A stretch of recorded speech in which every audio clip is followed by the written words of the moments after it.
everyone, and welcome. So today we're going to talk all about sleep. And yeah, we all think we know it, right? You just close your eyes and that's that. But the actual science behind getting a great night's sleep, well, it's this incredible, complex dance happening inside your brain. And we're going to break it all down. Okay, so to really get a handle on this, you have to understand this one core idea. Forget thinking about sleep as an on-off switch. Instead, I want you to picture this: a constant tug of war going on inside your body. Every single moment you're awake, there's one force trying to drag you into sleep and another one fighting like heck to keep you alert. If you want to master your sleep, you have to learn how to manage this battle. So let's meet the two contenders in this nightly fight. See, to really take control of your sleep, you first got to understand the two completely separate systems that are always running in the background, telling you when to feel tired and when to feel wide awake. On one side of the rope, you've got your sleep drive. The easiest way to think about this is like a pressure that just builds and builds and builds the longer you're awake. It's a purely physical thing. But on the other side, you've got the alerting force. This is your body's internal 24-hour clock, your circadian rhythm. Its main job is to pump out stay awake signals all day long, pushing back against that growing sleep pressure. And here is the magic moment. That feeling of sleepiness you get at night, it's not just one thing. It's the precise point when your sleep drive, that pressure, has built up so much that it finally overpowers your body clock's alerting force. This beautiful little battle is what creates your entire sleep-wake cycle. Okay, so now we get the system. But how do we actually influence it? Well, it turns out the single most powerful lever we can pull is taking control of that alerting force, your internal body clock. Let's dig into how to do that. Now, this is absolutely fascinating, and it goes against what probably 99% of us believe.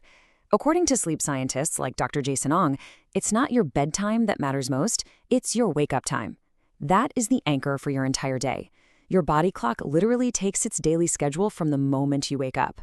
So when you wake up at, say, 7 a.m. on weekdays, but then sleep in until 10 or 11 on the weekend, you are essentially giving yourself jet lag without ever getting on a plane. They actually call it social jet lag, and it completely confuses your internal clock, which is why it can feel impossible to get tired at a reasonable time on Sunday night.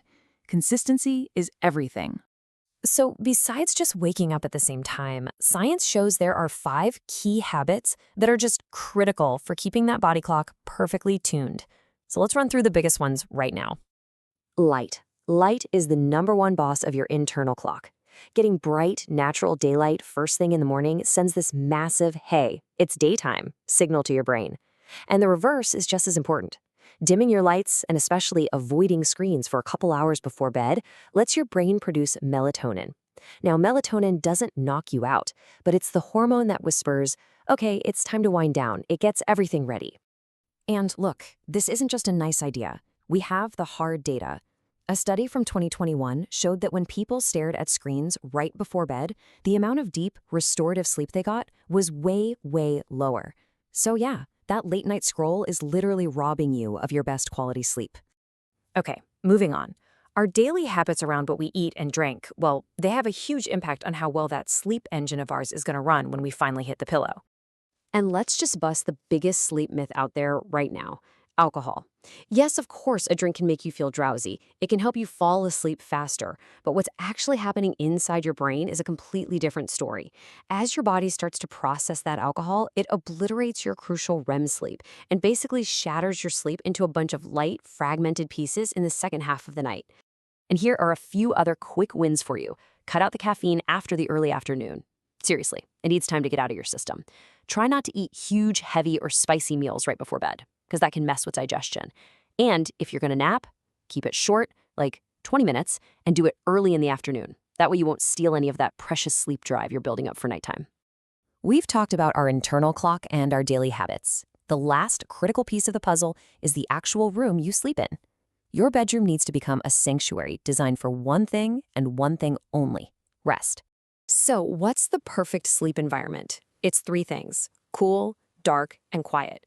You want to aim for a temperature around 65 degrees Fahrenheit, that's 18 Celsius. Make your room a cave, get blackout curtains if you have to, and block out any noise. But maybe the most important rule of all, train your brain. Your bed is only for sleep and for intimacy. That's it.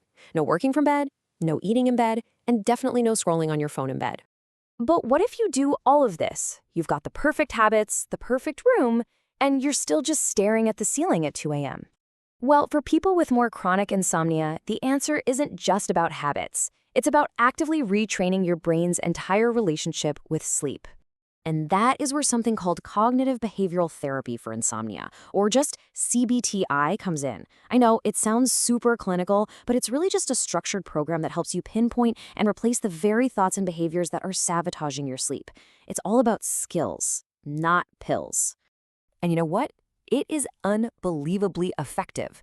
In fact, medical experts recommend CBTI as the absolute #1 first-line treatment for chronic insomnia.